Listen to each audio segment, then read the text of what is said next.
sheets into the. When did you send it? I sent it We're Friday. about halfway now. You are halfway? Like Yep. 6 o'clock. Oh, good. 195? Huh? 195? Okay, I'll go in my Oh, no. search folder. No? Way better. See, I'd use my own personal, I think that one is It's my running 2 city1/4 and one. you got insurance for another quarter. So I'll have to get Another into that. 25, So- plus Is prices your are double. I'll double check when I go back, but Okay. Because I don't like, remember seeing it. Actually, I know I haven't seen it. And I said, no. In my It in my would have yeah, been Saturday You can't morning. fail in farming. I got up Yeah. and went over to the house. Hey, Ron, cleaned and try it. Did that first thing like 6 o'clock. Jump in. Yeah, jump in. We're always looking for investors. I gotta log into, I haven't hooked up my computer phone yet, so I have to log into my city. You're, you got We a moved. combine. We did. So now I'm trying to find it. Is there another way? That was cheap, wasn't it? Yeah, I got Elmer over at They just give those things He got a away. bargain for 600. Bucked till Friday. Cheap. Who bought it? What's more than She was that? out of town. She was originally a fisher. Oh. Over $1 million for all three. Graduated from here, her mom. Isn't that crazy? George Lundy's daughter-in-law is her sister. Okay. What? It's Just push down button boom, bought her combo. house. You just set it on, wow. press a button. Wild woman. Yeah. Oh, you know what? When I talk to somebody, I know. Want to be able to hear you, Ron? It wouldn't be more than No, you don't. 15 or 20, I don't think. I'll call it back tomorrow. Jerry made it. All rise. Whoop. Yeah. Easy money, how you doing? You got 3 minutes. You got her so worked up, she dropped her phone. Isn't that correct? Easy money? You're early. Yes. That's what I was thinking. Walk around the block and enjoy the weather for a moment. Oh, I think I Still have like time. that. Is that a horse and buggy type deal? that We you- divide and conquer sometimes. I know the guy out of Pipestone. Gee, he's got to do 7, 8 a day, I think. Can't turn mine on because I forgot to charge it. You have fun reading We started losing staff. It's not like we use the them. fine print ones? I've almost said A lot of good information in that one. Should be using this all the time. That's why we have these. One that You keep know, Hardquist out of Can't Pipestone. It's read just that like the very good. research thing. Last Why did you go 2 weeks off ago, we there? had 12 funerals. Yeah. We don't want you to see what we're spending. They're different towns. You know, he's got- That's just all a Catholic trick. That's all that is. Oh, lower? I think it was a spreadsheet. Is there a thing underneath of it? He's what job security that's got. Yeah. Can you turn it? It was on this as opposed to. How do you lower it on the braces and lower? One page, not multiple. Special person. I can, Jeremy, I can let's see. see. Holy moly. I don't know. Oh, there'd be a lever underneath her, it's a spinny Oh, one. right there, what's that? I look at the big ticket items, try to figure out what those are. No, You not might that. be able to Like with that a spin. thing. They don't get paid enough. Yeah, right. So like if you're heavy, tighten that up and you won't get back so far. Or if you're light, you loosen it. The usual. Mine said just Yours is just right? Is yours too hot or too cold?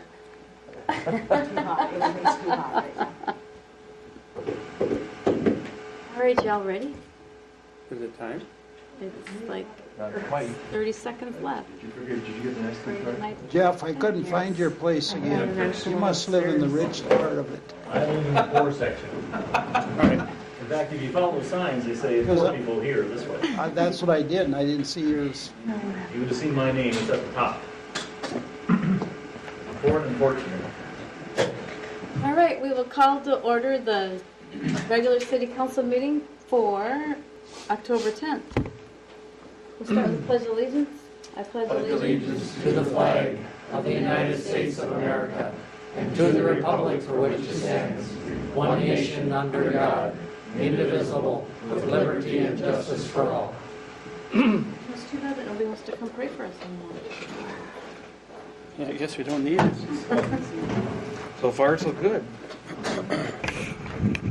What else? Do we ask? Do we ask? Yes, we have. Yeah. I will line that up for you. We all need some blessings. So, is there anything on the agenda that we need to change? Yes, Mayor, we have one addition, it's marked in yellow on your revised packet. We had some individuals unannounced walk in today, wanted to give a donation to the cemetery for some maintenance, and so we have to accept donations, and so that's what this is. We added that today just because we had the time, and it's a pretty simple, straightforward thing. Motion to approve is amended. Second. First and second, any further discussion? All those in favor? Aye. Opposed? Well, what am I doing? Roll call. No, Do I need it for that? We're Good, I thought I lost it there for a minute. You did. Is there anybody in the public that out there that would like to talk about something that is not on the agenda? Okay. Moving right along to consent calendar. I'll make a motion to approve the September 26th City Council minutes, approve municipal accounts payable without breakthrough beverage, approve the Planning Commission minutes, and approve the library minutes. I'll second that. First and second, any discussion on that? Roll call, please. Teagues, Aye. Koopman, Yes. Schmidt, Yes. Dobson, Yes. Jones, Van Dyke, Aye. Mayor Corman. Aye. Somebody like to approve that with breakthrough beverage? I will make the motion to approve accounts payable for breakthrough beverage. I'll second that. First and second again, any other discussion? Roll call, please. Van Dyke, Aye. Dobson, Yes. Schmidt, Yes. Koopman, Yes. Jones, Aye. Mayor Corman. Aye.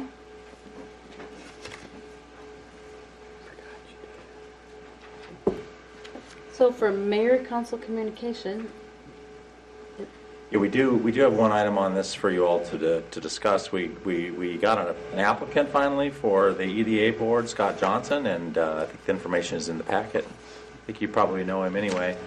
And ultimately, this would be an appointment until March. So it's kind of a short term, because that's when that term opens up. So if you'd like to make an appointment, the information is there for you to do so. We have no other applicants. do I need to abstain from this? Probably. Probably, right? Probably, Okay. I don't think strictly, but probably a good idea. Okay. I have one thing I would like to bring up. I've had several people call me and say that the bathrooms out at Swift Lake Park are beyond terrible and have been all summer. I never go out there, so I don't know, but I've gotten about 7 phone calls on it. I'm not surprised by that. Can you hold that thought, and we can deal with the Scott Johnson appointment first, and then I can talk about that? I'm good with that. I'd be happy to address it. Yep. Yeah. Does Jeff want to make any comments or anything for appointment, or? I can, like it, I don't really have any comments. I would move to accept Scott's application on EDA. Second. Okay. Roll call, please. Schmidt, Yes. Jones, Aye. Van Dyke, Aye. Dobson, Aye. Teagues, Aye. Koopman. Yes. So the bathrooms at Swift Lake Park, yeah, I might have Shane come up and comment in a little bit, but Shane and I actually had a couple conversations. In fact, I talked to Jeremy about it today, as a matter of fact, because we have had a whole bunch of issues with people at Swift Lake Park with, I don't know how to describe this in a polite way, but when people put their excrement all over the walls at the bathrooms, and vandalize them essentially, which is what we've had some issues with at Swift Lake Park. We have to do some special work to clean it up, and so we've had some special issues, I guess, to this summer. I don't know if you want to add anything to that. I know we've talked about this a couple of times. I guess I don't know who your complainants are, but if we don't know about this, don't wait till the council meeting. Yeah. You know, let us know, because if an issue is there, It needs to be dealt with at the time. It can't Right. be Yeah. excrement. Yeah. otherwise, I mean, Yeah. What's kind of the process, Shane, for, I mean, is that like weekly, one So- individual's kind of responsible for checking it, or how do you do that? it's kind of been going back and forth. So early on this year in the spring, Jeremy started cleaning them. You know, he answered to Peggy when she was here. But as soon as we got the part-time staff on board, then they took it over until, I think it was a week after Labor Day. Then from that point on, then Jeremy took it back over until we close them up here, which will probably be in the next couple weeks. So I looked in them. You had commented the last meeting. Other than a couple bugs on the ground, there really wasn't anything that I saw out of place. There's some clothing outside the men's door yet, Okay. still. So So do they, Jeremy or whoever, I mean, is that part of like a daily thing to swing out and take a look at it, Yeah. or weekly? Okay, all right. weekends is hit or miss, but Monday through Friday, you know, it's every day someone's out there checking on them. As far as an issue, you know, if they say, well, the bathrooms look bad, well, that doesn't tell us much. Tell us what it is. I mean, is it the bugs on the floor? Because they're going to be there every night, because people open the door, lights are on, the bugs from the lake go inside and they die. So, you know, every morning they're sweeping up bugs. You know, I got notifications saying the trash was full and it was only like half full, and it didn't stink. It didn't, you know, you're not going to waste a bag every day, emptying the bag every day. I mean, that's something we're going to do at least once a week, but, you know, especially this time of the year, it's fall, and there's a lot of people. There's one camper out there right now, so. Is that all that's left right now? Right now, yeah. Permanent is one? Okay. There was, I think, 3 last week, but Shane, do we have issues at Central Park? off and on. I know that used to be a problem there. Yeah, the week of Labor Day, we had someone, number 2 on the floor there too, so we've had number 2s and urinals. Do you know, and it's kind of a hard, tough one, but I mean, if we have 1 or 2 permanents out there, are they even using the facility, or are they using their own facility? A lot of times they'll hook the water and use their own facilities. I mean, so we could, with their permission, almost lock it up, could we, or not? We can't keep the park open and lock it up because we don't have full hookup. We don't have any sewer hookups out there. So by law for our license, we have to have the bathroom open. But we don't know who's doing this. We don't know. if it's Right. No, we don't. We don't. But I will. Yeah, no, that's the But I hard will. part here. But I'm going to say this, and Shane and I have talked about this actually, and this is something we were planning on bringing to the park board at some point. But you know, one of the things that we had some issues with some potential with some campers earlier this summer, and well, we want to kick them out. Well, the problem is that we don't actually have any code of conduct or rules associated with the campground. So if you don't have any standards for behavior, then you can't just randomly kick people out, you know.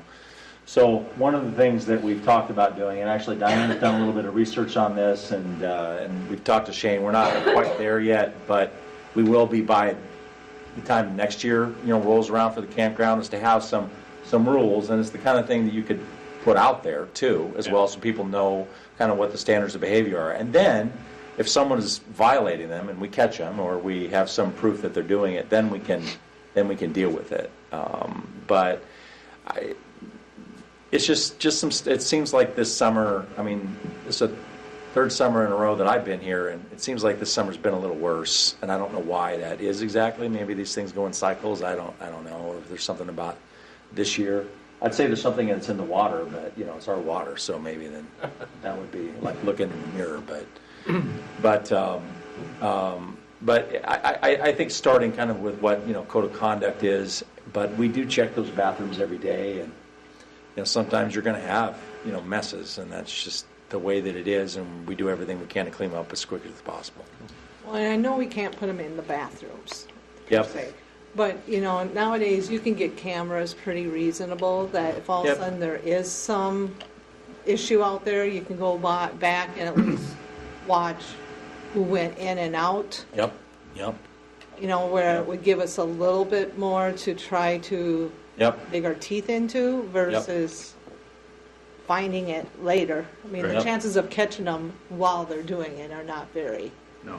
good. We have but- caught some over the years, but it's just, You know, because we've had problems at Central Park, we've had problems by the pool park, Sure. we've had problems at the band shell. You know, I'm just sitting here Yep. thinking, is it time that we look at some of the security cameras? I think there's some value in that. We've talked about security cameras here at the VMC too, because we had a situation earlier where we had some things vandalized here. People find all different kinds of ways to get in, one of the things we are going to do for sure is we've got to clean up the security to this building too, because the security system that we have now with the key fobs over there is not even supported anymore. It's so old. And so we're going to change some of that. So yeah, thinking about how we can do these kinds of things makes sense. But it's what I'm getting at is it, yes, those things are important, but it's a bigger problem than that. I don't think you're gonna solve it, even with cameras, Jerry. It's an ongoing thing, you know, where you put the cameras on the outside, how do you know that individual that's come out or going in has done that? You don't know. No, but if it's not used frequently out there, and if all of a sudden Jeremy cleans it one day, and so it's clean, the next day he goes out there to check it, and there's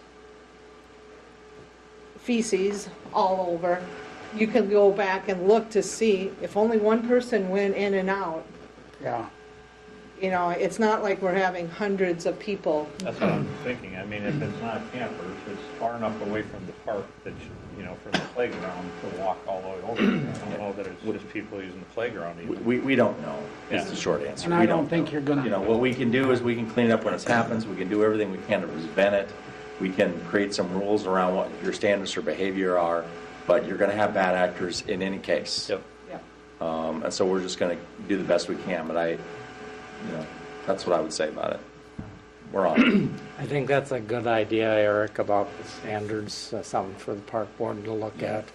And maybe we could also put up a phone number or something like you see at different retail stores if the bathrooms are unacceptable, phone number to... We were going to put the Mayor Pro Tem's cell phone number on that. We were thinking about that, actually. But it's... I'll make that motion. I would say that I do have quite a bit of experience with that. As a kid, I had a camp job, and one of the responsibilities was cleaning toilets. So I have a great deal of sympathy for the maintenance people who are dealing with that kind of frustration, and it's just completely uncalled for. And but I agree with Ron. It's just something that we're just. It's almost unsolvable. And I wish the public, whoever's doing this, Yep. would stop doing it because it's not helping anybody. Well, and if we have something that just says to not only the rules, but if you see something, report it. Yeah, sure, yeah. We That's give part people of an it. outlet to do it. I think we need to try that first before cameras. Just signs, see what happens. Police ourselves. Test it. I mean, sometimes that the camera has been put up. I can think of one incident where we had it mounted in a picnic shelter and pointed toward the band shell. I think the vandals ended up just wrecking the camera. I believe that's been quite some time ago. we've had them shoot the ones out at the compost site too. There's bullet holes in that one. So, I mean, it's hard to catch them all, but Yep. it's a matter of placement. Try to be as discreet, but I guess the biggest thing there, if there's a bathroom, someone complains, just let me know. I mean, I think everybody here has my number, so if not, let Eric know. Eric can let me know, or the office, or email me, whatever. So, Good, thanks, Shane. and then if you have, what the problem is too, it's always helpful. So. Don't move. I got a question. Uh-oh. Okay. Oh, my gosh. In front of the library, I don't know if that plate, is that a shut-off? There's a plate, and divot. it's probably a 6-inch or, Like this? yeah, Yeah. Yeah, it'd be a sewer clean out. okay. In front of the library, it has sunk, and it's about like that. I mean, you could trip. It's not flush with the sidewalk. Look at You that. might want to take a look at it. I always thought it was like missing, and then one day I looked and it was there, but it's just sunk down in there so far. Yeah. Okay. You can take a look at that. I know. Come out of that ramp and it like that. If you would, thanks. Will do. Should I stay up here? Better go sit down, let's start asking more questions. I was gonna say, thanks for grading the alleys the other day, too. Finally got some moisture. Looks great. Not for long, but. Yeah, exactly. Okay, moving on to staff report to you. Sure, yeah. So we have Lauren Anderson from New History. We've visited with her a few times before. Lauren, I'm going to cue you up here real quick as soon as you're ready. I have made you the presenter, so hopefully you'll be able to figure that out. But just to tee this up, so you might remember we got a grant from the Minnesota Historical Society to look at this building and its eligibility for the National Historic Register. Lauren worked on this project with New History, and she's here tonight to kind of present the findings of this study and this report. So, tell me when you're ready. And I'm sorry, let me see if I can get my correct application here. Sorry about that. No problem. No problem.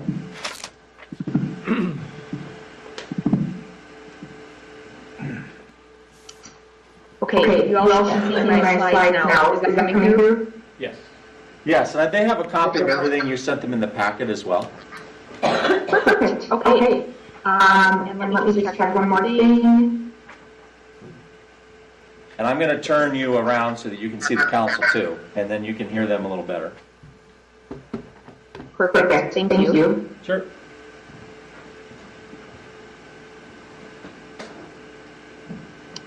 Okay, you should still be seeing my screen, is that correct?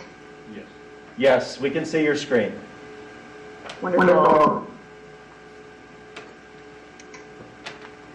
All right. Well, hello everyone. I can see most of you in my screenshot here. As Eric mentioned, my name is Lauren Anderson, and I'm a historian here at New History, which is a building use and historic preservation consulting firm. Thanks so much for letting me join you tonight to share the results of our work on this National Register property evaluation of the Tracy Municipal Building in Armory. And a special thank you to Eric and Val Quist, Peter Peterson, and other staff at Tracy Headlight Bureau, and other individuals who assisted us with this project.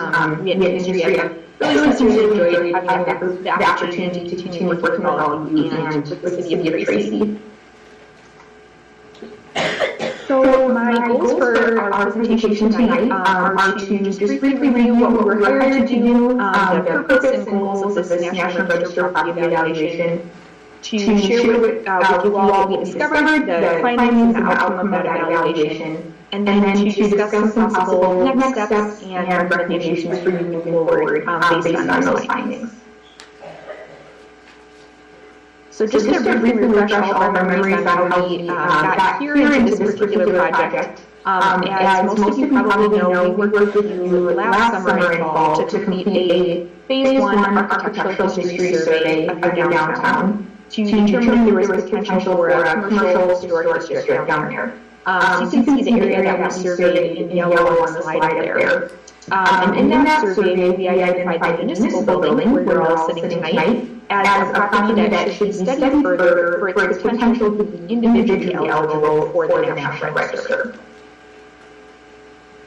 And then, as you also know, this has been applied for and received a licensing grant recently from the Minnesota Historical Society in March of this year to evaluate the individual eligibility of your municipal building for the National Register of Historic Places.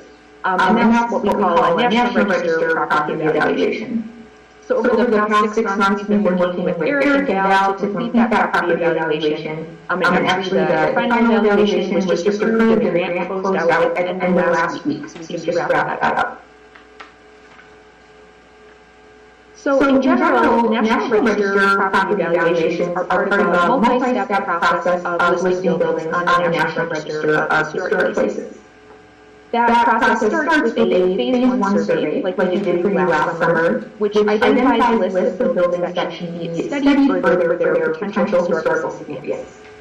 A phase 2 survey, which is also known as a property evaluation, then determines if any of those identified properties are eligible for the National Register. Those property evaluations are reviewed and approved by our State Historic Preservation Office, or SHPO, as we commonly call it. And then if SHPO determines that a property is indeed eligible for the National Register, it can then proceed to the last step in the process, which is formal nomination and listing in the National Register.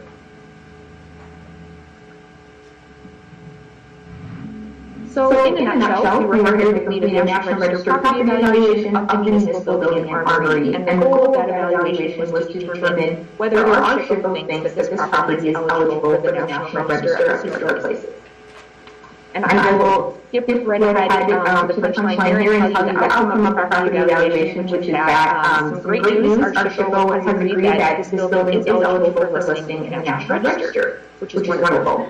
So that means that the city is able to not only formally nominate and list the building in the National Register, but also to apply for additional legacy grants to plan for repair and upgrades to the building. And ultimately, once the property is listed in the National Register, for additional grants that would fund physical improvements and maintenance as well.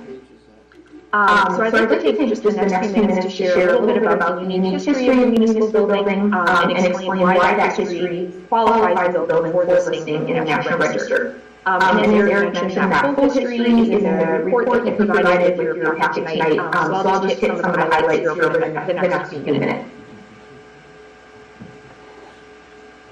So Tracy's municipal building was constructed in 1938 by the Public Works Administration, or PWA. The PWA was a federal relief agency established during the Great Depression to encourage economic recovery by financing new construction projects, both through grants and also loans provided to cities and states. These construction projects both provided jobs for unemployed laborers and also stimulated industrial activity. And by the time the PWA program was completed in the early 1940s, it did sponsor over 660 projects throughout the state of Minnesota, with a total of over $46 million in grants and loans.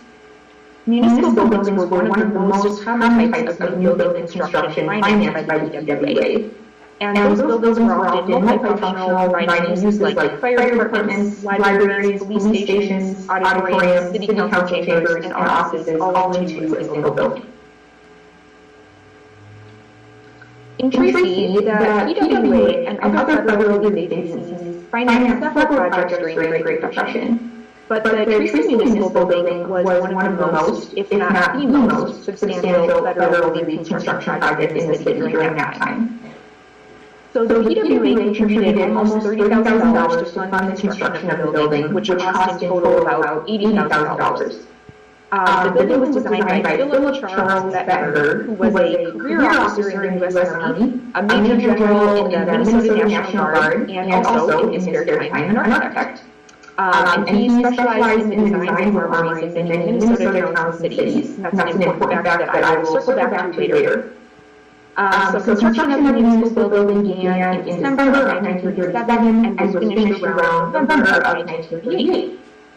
And like other municipal buildings financed by the PWA, this building was intended to really consolidate the city's municipal functions and services, which up until that time had been scattered across the city.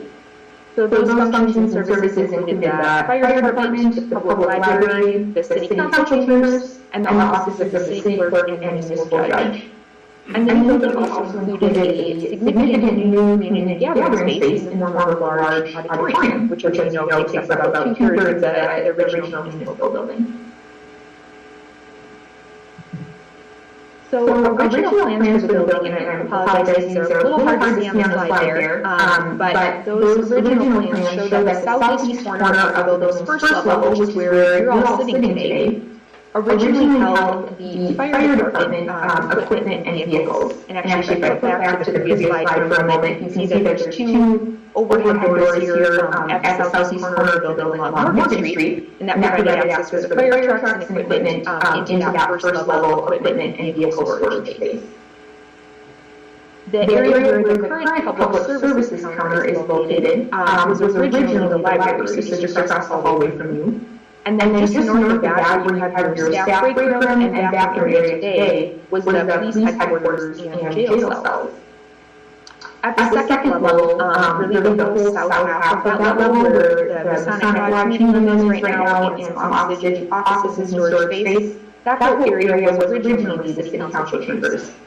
And then the current mayor's office was a fireman's room, and it's, I don't have the drawing on the slide, but it's neat. You can see in the original drawing that there's actually plans for a pole, so that firemen may slide from their upper level quarters down to that fire department equipment and vehicle storage area on the first level. So from the time that the municipal building was finished in 1938 through the present day, many services and functions of Tracy City government have obviously remained in this building, as is evident by the fact that you are all sitting there today. However, some historic government functions did gradually leave property over time. The public library moved out in 1954, the fire department sometime around 1974, the jail left in the late 1970s or early 1980s, and then the district court moved out around 1992. And in addition to serving really as your hub of local government, the municipal building, and especially the auditorium, has also served as a gathering space for social events and community activities. So historically, those included social gatherings like the annual Tracy Fire Department Hall, an annual farm and town party, and a community dance during your annual box car days. And the building has also held community and school sporting events, informational events, and meetings with many community organizations like the Farmers Union and the Tracy Civic and Commerce Association. In 1958, so about 20 years after the municipal building originally opened, an armory addition was added to the northwest side of the building to house Tracy's local National Guard unit. And you can see the portion of this building that dates to 1958 in blue on this diagram. The addition more than doubled the size of the existing auditorium and gymnasium, expanding it to the northwest. And it also included a 1- and 2-story wing that wrapped around that gymnasium that held office, training, and storage spaces to support the operation of the National Guard unit. So construction of this addition was really spurred by the post-World War II reorganization and expansion of U.S. National Guard.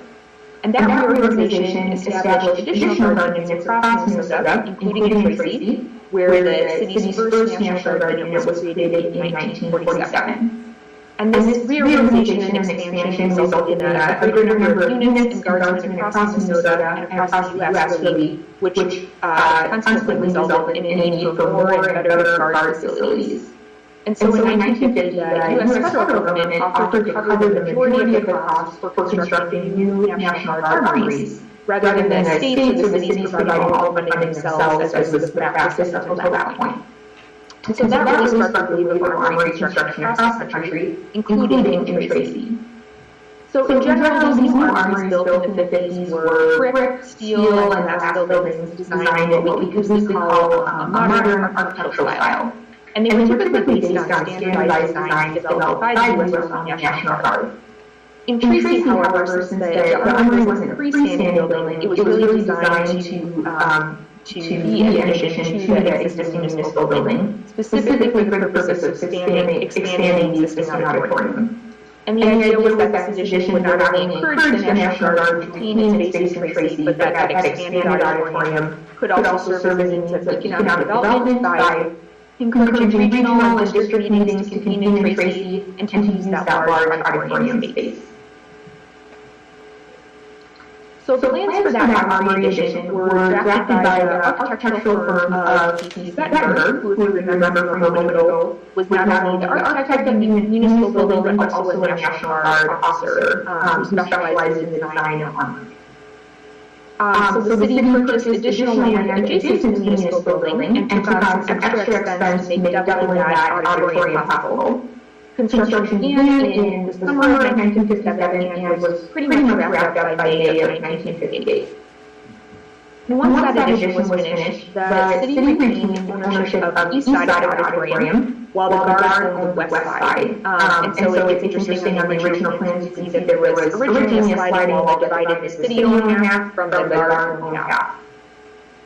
The lower level of the new armory addition contains a shooting range, which I'm sure you all have probably seen it still down there today. And then in addition to the auditorium, first level has offices, a library, and a day room, a locker room, a supply and ordnance room, and a garage, all of which are still pretty much intact in their original configuration today.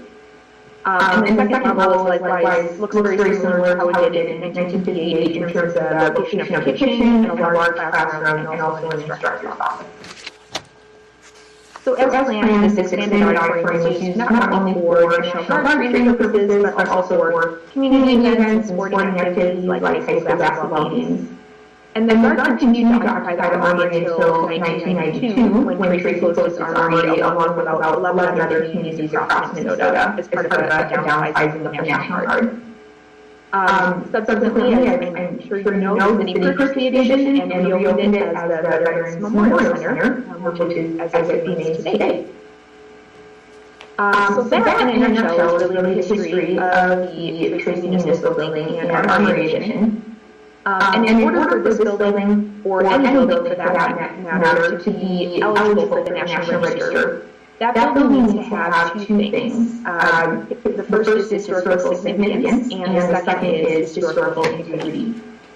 So by historical significance, I mean that the property needs to have been historically important in some way that meets one of the National Register's specific criteria. Those criteria include things like design significance, significance for association with important people, and significance for association with important events or patterns in history. Generally, properties also need to be at least 50 years old to be eligible for listing. So the Tracy Municipal Building and Armory meets these requirements for historical significance. And specifically, it's significant for the important role it plays in supporting local community, entertainment and recreation, municipal government, and military functions. We've identified the time period when the property achieved this significance as 1938 to 1972. So that time period, 1938 to 1972, is what we call the property's period of significance. So the Tracy Municipal Building meets the first requirement for National Register eligibility, which is historical significance. The second component that it needs to have in order to be eligible for the National Register is historical integrity. So that means that the property needs to retain the physical attributes it had during the period of significance, like its historic location, setting, design, and materials.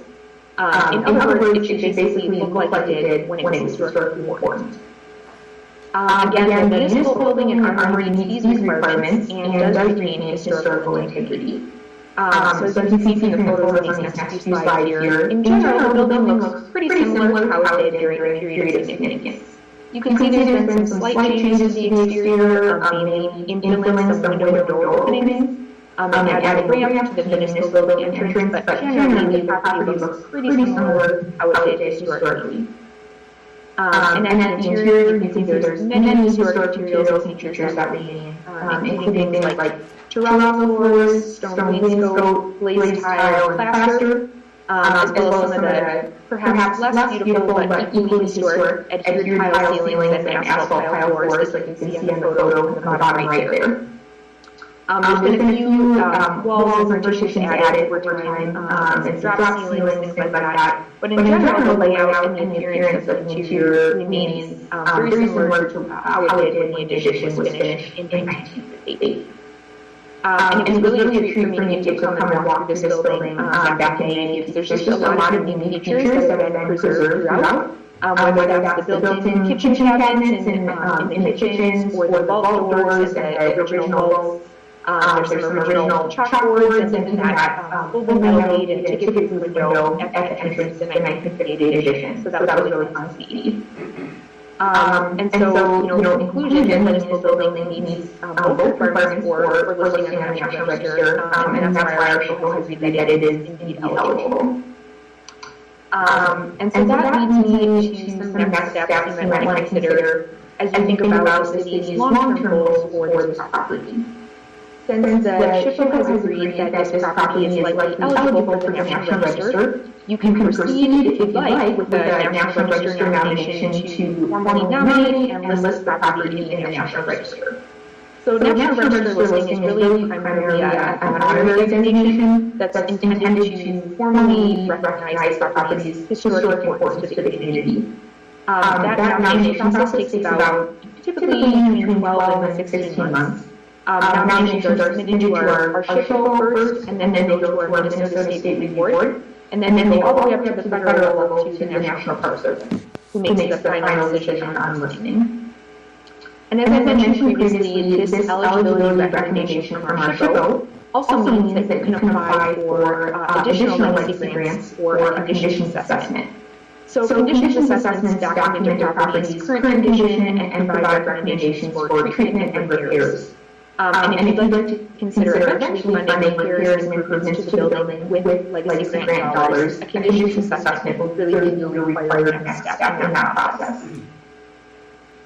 So in conclusion, I'm just thrilled that your municipal building qualifies for the National Register. This was a really fun project for me to work on, and I enjoyed it a lot. And I'm excited for you all to have this opportunity to really formally recognize your building's historical importance to Tracy and to the community through National Register listing. And with that, I will open it up to questions.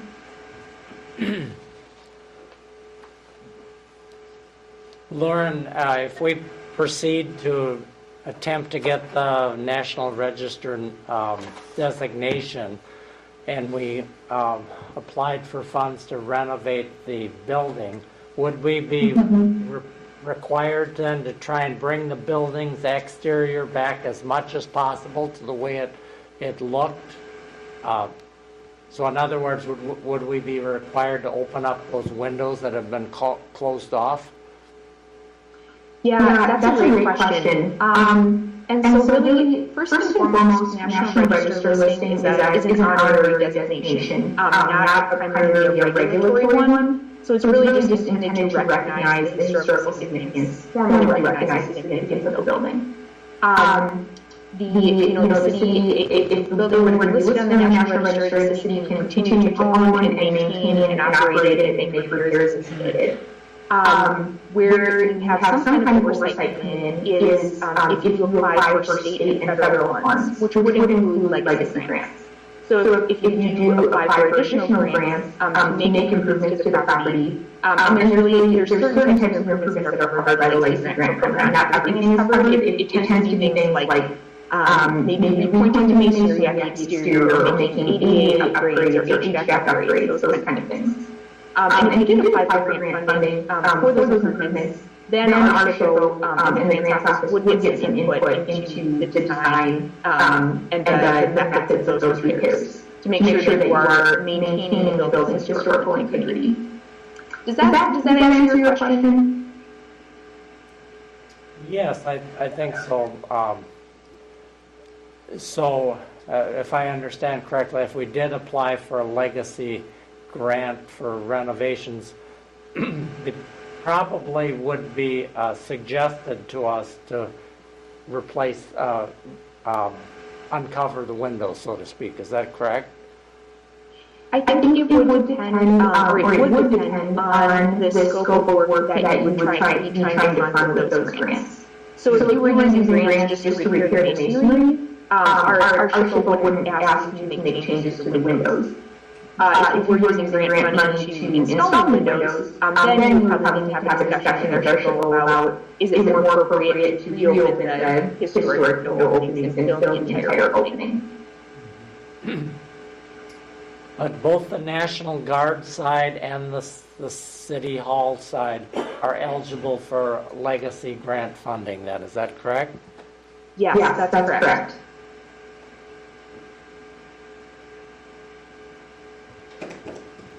Thank you. Very, very well done. Very welcome. Anybody else have any questions for her? So our plan then, council, is to, work with Lauren, Val and I will work with Lauren to kind of determine what the next steps are. We think it's possible to kind of simultaneously pursue a National Register designation and then maybe a grant for conditions assessment and I think that's correct, Lauren, that we could do both of those kind of at the same time. And with the idea of, okay, we know we have some repairs we have to make to the building, right? I mean, we know the tuck pointing needs to be done. We know we have some issues with, the water getting into the building, and that goes to the windows and stuff like that. And so, a conditions assessment to determine what exactly needs to be done, would be a good, next step as well. And then once we have that, we can get the registered designation, then we can start looking at state funds to help us pay for it, because that's really what the issue is the paying for it, right?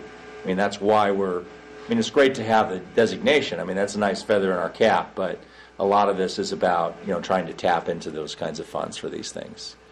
And so, we're going to move on relatively quickly for that. I think the next grant cycle for the next legacy grant we're going to try to go for is in January, and then we'll see what happens after that. But we anticipate, since they've already funded 2 of these grants for us, and they like to encourage projects to continue, that we'd be in a good position to get more money. So would that make sense, Lauren? That they probably would see it that way? Yes, I was just going to say, I completely agree. They appreciate people like you who are prompt at completing these grants and then taking it to the next phase. That is something they really like to see. Yep. So that's the plan, and this just so the taxpayers know, these have been 80% grant funded, so we've probably put in, well, much less than $10,000. I think probably more like 6 to 7 on the 2 studies we've done so far. We've gotten a lot of good value out of this so far, and hopefully this ends up with hundreds of thousands of dollars in grants down the road. So that's the strategy. Fantastic.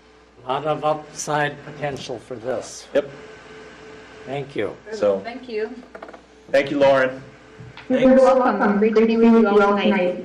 Thank you. Bye. I'm going to shut you off now.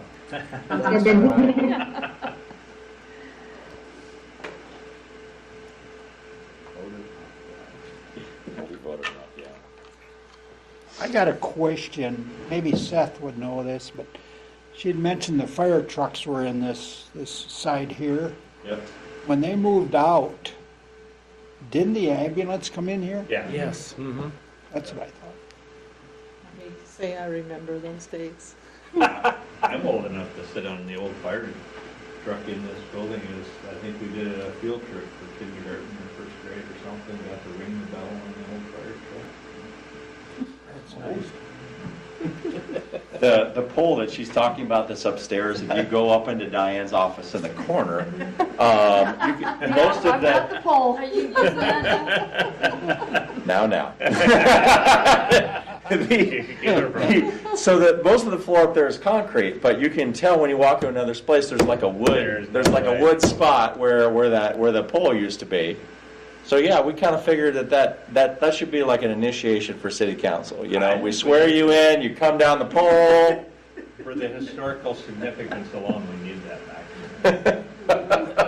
So why would we need an elevator? Let's use the pole. That's a good point. That's a good point. Going up part that's kind of the tough part. Figure out a spring system or something. I think it's about right over there where Dave would be. Okay, can I withdraw my application for new council? You mean you don't want to come Go down, or you don't want to go up? It's going up that night. I don't think my back would handle it. Challenging. I used to always tell them I at the lake. I don't know about the rest of you, but over and over and over through this thing, it was just interesting how many times community center was mentioned in historical significance of it and the original purposes of it, that all along this was considered the community center of the time, functioned that way. When we're talking about community centers, it's interesting, it's historically significant. Yeah, very much so. Eric, do we have roof issues? I think Shane might know a little bit more about the roof. I know that we've gone out there and looked. We've had one small leak, I know at one point, it was over the gym. I will say that the conditions assessment, that's part of one of the things we'd want to look at to determine, because I think the most important thing, honestly, that we could focus on initially with money is just tightening up the building, for the weather, because in Minnesota, it's a killer. The water's a killer. And so we definitely would look at that. Shane, do you know when the roof was last done? Do you have a memory of that? I guess it depends. These roofs were done in different sections at different times. Based on what I've been told, above the old armory side, the office area, and that side of the gym was done in the early 90s. So that's getting close to due in about 2011, 2012. Yeah, we were around 2012. They did this side of the gymnasium on the municipal building side. They did the breezeway and the locker room area on the armory side and the garage. So that was all done, about 10 years ago. And then this side of the building, I'm guessing, is also that early 90s era. It hasn't been, it's rubber, but it hasn't been touched since, as far as I can remember. And based on a couple of custodians ago, it was, they guessed around 92 to 94-ish, but they couldn't remember, so. Some of it's due. What do we need to do then for next steps do we have to approve the conditions assessment? Well, what we'll do is we'd want to get a grant for that, essentially, and bring in a professional to do that for us. And so our plan is to apply for a grant for that, and then we would do the conditions assessment probably in the spring, time frame, and then we would use that essentially to start applying for grants for construction. What do we have to do then for the honorary portion of it? It'll be this. That's a question we need. Val and I were talking about this today, actually, because we're not sure how much. I remember Lauren telling me that most of the material that's already here is 80% done for the application piece of it, because they kind of make you go through the state hoop first before you go to the Department of Interior, and so. My question that I need to ask Lauren is, well, what's it going to take to get it on the register? How much work is left? And we may not apply for a grant for that because that may not be too terribly cost prohibitive, but it's something that we would want probably new history to do. That's not something we would feel comfortable doing. So we would ask them to do that, do a grant applications for the conditions assessment, and then figure out, who the right people are to do the conditions assessment. At that point. So those are kind of our next step. It wouldn't require you to do anything yet at this point unless we had to select a contractor or a vendor or something like that, or approve a grant application or something. But we're anticipating with the 2023 budget to put a little bit of money in there for a match for these kinds of grants. But we're talking about a few $1,000s. So it's not a ton of money.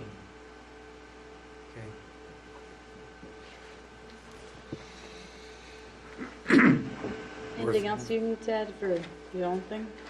If you have any questions, the only other thing that I wanted to add is that the one big project that I'm trying to get cleaned up is the comprehensive plan, and I had a conversation with Rosemary Martin, the Planning Commission chair, today. My plan is to meet with her in a couple of weeks to kind of review the draft of that and then bring that to the Planning Commission at the next planning commission meeting, and then it'll come to city council somewhat later after that. But ultimately, it's just kind of been delayed just because of workload issues mostly at this point. But we need to get it done before the end of the year. I don't have anything else to add, unless there are any questions you would like to ask for my report. We did it. Yep. Fantastic. Moving. Thank you. Yep. One more thing. Welcome. One more thing off the list. So that's good. It is interesting though, when you read through some of that stuff, when they list out what years they were doing and what happened. And quite interesting. Yeah. I'll just tell you a quick story because I was upstairs and walked upstairs to, I don't know, talk to Jeff or Diane or something, and there was this guy that was wandering around up there, and I asked him if I could help him if he was lost or what he needed. He's like, oh no, I grew up here, I don't live here now, but I just happened to be visiting, and I wanted to see what this building looked like because I remember when I was a kid, I went to a wedding up here on the second floor. I said, we had weddings up here on the second floor? He's like, yeah, some relative of his got married up there, and he wanted to see where it was. It was kind of an interesting story. But I'm sure there's a lot of stories like that in the community of things that you did in this building, sports games you played or whatever, After the tornado, there was a lot of activity that was in this building. Yeah. The school used it extensively. Yeah. Well, we used it for the school for COVID for over a year. Yeah. The 8th graders were here, so, yeah. Eric, will this report be posted on our website? So It's on the website now in the council packet, but we can post it separately. Yeah. Yep, we can post it separately in a different place. Yep, Interesting. Okay. That'd be a good idea. If Yep. you're interested in reading that. I can do that. There'll probably be some mention in the paper about it, I would assume. Hard to say.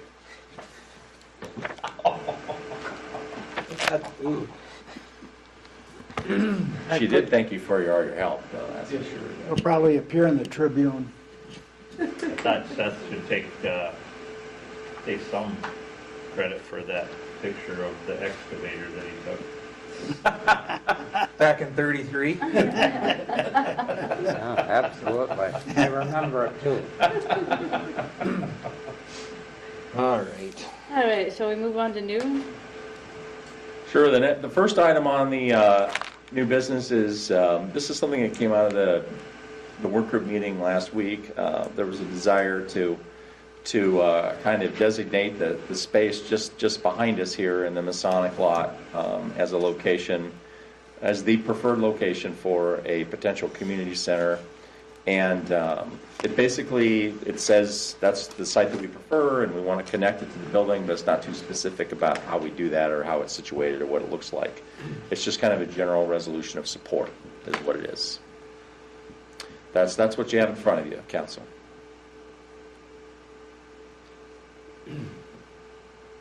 I guess I support the group, I support their efforts, I appreciate everything that they've done. I have some reservations just because some of the reservations of using this space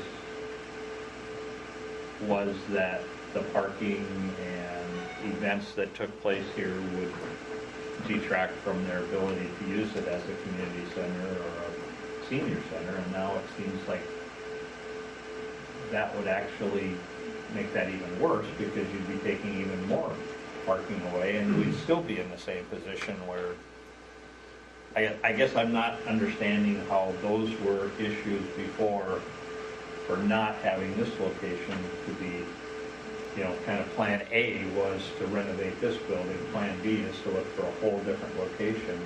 Now we're back to... A lot of the discussion at that last meeting, and you weren't able to be there, but was they had talked to further people, a broader range of people, and got a lot of input that people were more supportive of it being closer to the VMC to work along with the school activities and stuff like that to be able to meet some of those needs. Okay. So the thought process is kind of evolved. And, they themselves have come and said, they don't believe it's a senior center anymore. It's a community center. Where at the very beginning, it was really being focused on senior center. That has evolved now into a community center. And dependent on the size of the building, there would still be some parking availability over there and everything. And so I think they just have opened their eyes and ears to more people and more thoughts. And this is what they felt was a better option. Does adding to this building affect anything that we're doing in the last discussion that we just had of preservation and historical significance, adding a whole different wing, does that make any difference? It's a good question, I think I haven't put the question directly to Lauren to ask her that. I suspect what she would say is, you wouldn't want to alter, this building. Like she said, we could, because there's no rules against it. But if we're going to try to get money to renovate this building, they're probably going to want to try to keep this building fairly structurally intact. Whether a building attached to it or not would be problematic. That's probably a question for State Historic Preservation Office, but I suppose it could potentially. I don't know, though. We'll have to ask. I'm supportive of it. Would we need to know all this before we pass this resolution? I don't think so. From my perspective, this is just a measure that says, you know what, you said you'd want, because what I heard from folks saying is that well, it will help us, in raising money, people know exactly where it is. Okay. Well, if we think it's going to be kind of in this location behind us, whether it's adjacent to or connected to or how it's connected, that's all stuff that could be worked out by an architect later. This is basically saying this is where we want it to be, and that I think helps them. What I heard them say is that it helps them from a fundraising standpoint. And so it doesn't tie you to anything, it's just saying that if this happens, we like this as the location. I personally believe that the location, if we do build a new building to the east of here, it's going to add value to the existing facility, and it adds value to the senior community center structure that we're building, and it's going to broaden the base of support for raising funds. I just think that this is the way to go, rather than having it off by itself. They just are asking right now to a show of support that because it all comes down to the fundraising. Let's just face it, it comes down to the fundraising. If the money is not raised, no building is being built.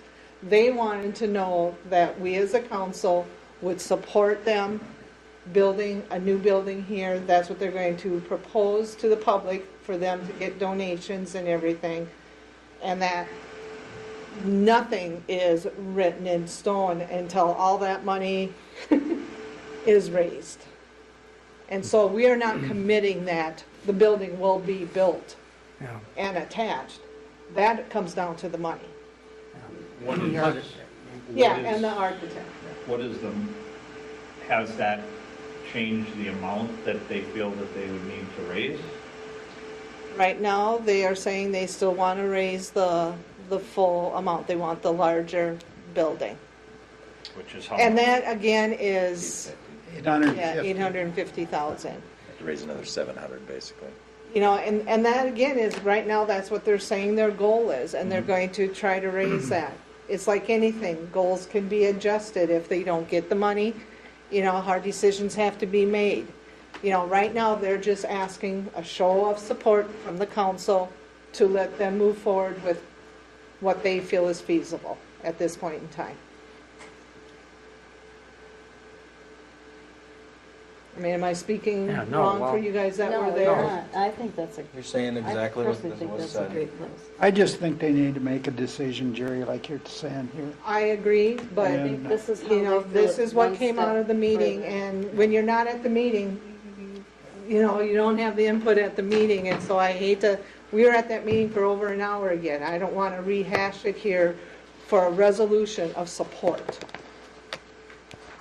I think it's very important that the council lend their support to that site. You know, we're going to have to make the ultimate final decision, but at this point in time, we're just saying that we support a new building at that site if the funds can be raised. Okay, so who would like to make that proposal? I'll make the motion to approve resolution 2022-88. I will second that. We have a first and second. Any further discussion? Roll call, please. Teigs. Aye. Bootman. Yes. Jones. Aye. Schmidt. Yes. Dobson. Yes. Landine. Aye. Mayor Corman. Aye. The next item is I don't know, Jeff, you want to come up and talk about this item? It's related to the O'Brien court sale. So when we did the inspection, we found some repairs that needed to be made to the roof. And so we want to move forward with that. So that's what this is about. I'll turn it over to Jeff to explain it. So in the purchase agreement, there was an inspection that was needed, both by inspector and also the new owners with an inspector. So they found not very many issues, but one of them was we had some damage on the roof from that May 17th storm that came through, that the wind was blowing 90 miles an hour. So we had gotten it fixed in an emergency, but there was some discoloration of some of the shingles that were put up there, and there's still some roof cap that was needed. So, and then they wanted somebody from outside Tracy to go in there and inspect it, so they did. And so we brought in Bicey Roofing out of Marshall. They came out here, inspected it, and determined that, thank goodness, they determined that it wasn't a new roof that was needed, but just repairs, because the roof up there will last, he figured, another 10, 12 years.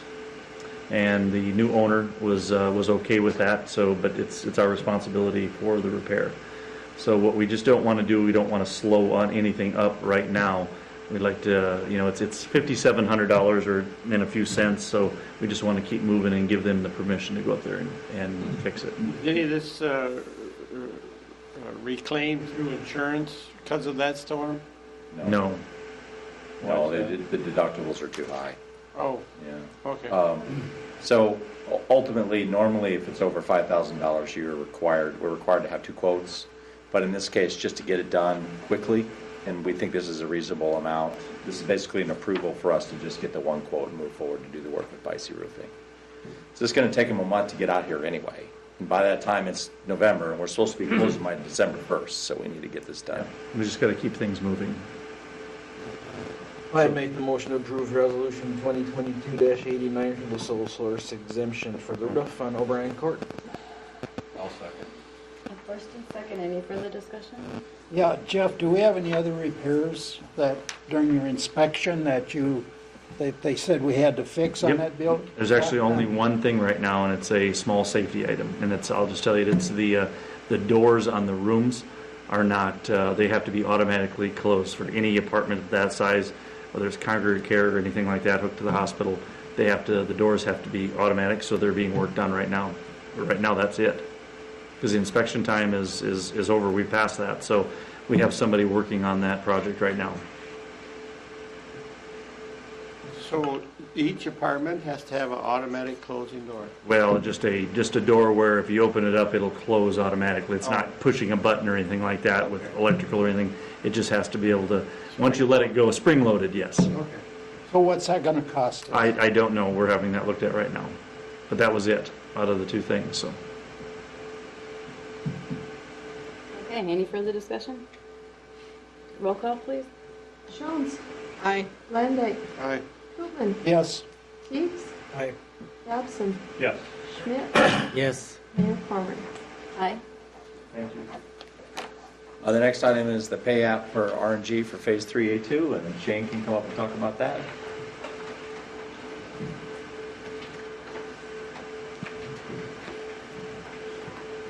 Back again.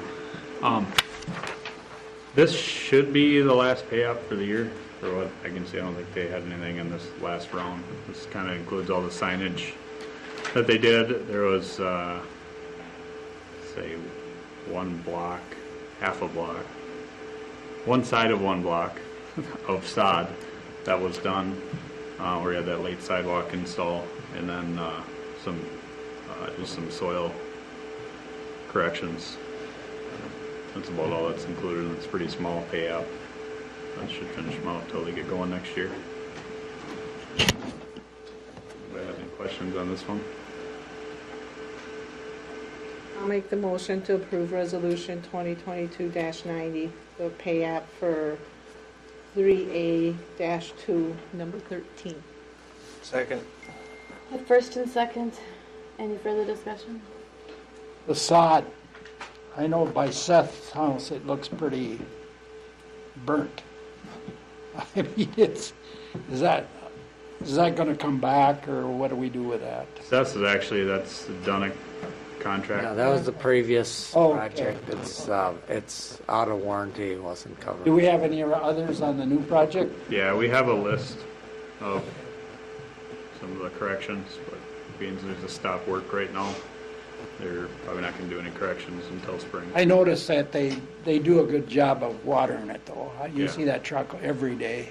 Yeah, and if you don't water it, especially when it's dry, the fall stuff last year did all right. Some of the spring stuff did all right, but the dead of summer stuff, if you didn't water it, it didn't look good. So, Dry year.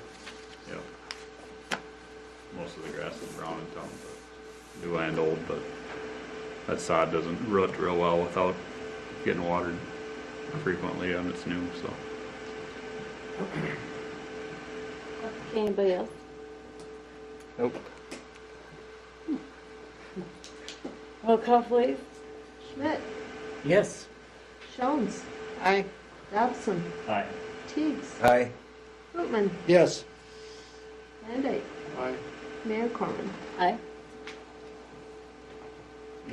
The last item is relatively short report, it's just accepting a donation for the cemetery. And some nice folks came in today and unsolicited gave us some money to make some repairs to some headstones that are falling over, and it was really nice to see. Is there very many that need repair out there? I'm not sure is the answer to that question. I mean, this just hit us this afternoon, so Shane and I haven't had an opportunity to talk about, how we're going to use the funds yet, but we will. How much is the donation? $2,500. I mean, it's specifically for the stone Yep. repair. Yep. And we Reset. want to use it the way they want it to be used. We just we don't know exactly specifically how we're going to use it for that, but we will use it for that. I'll make a motion to approve resolution 2022-91, the donation for the Tracy City Cemetery. second. Geez, it's a race. Who wants to go home? We got first in a couple seconds. Second and third. Any other You go discussion? there, George. It doesn't matter, as long as it's done. Yes. Roll call, please. Van Dyke, Aye. Teigs, Aye. Schmidt, Yes.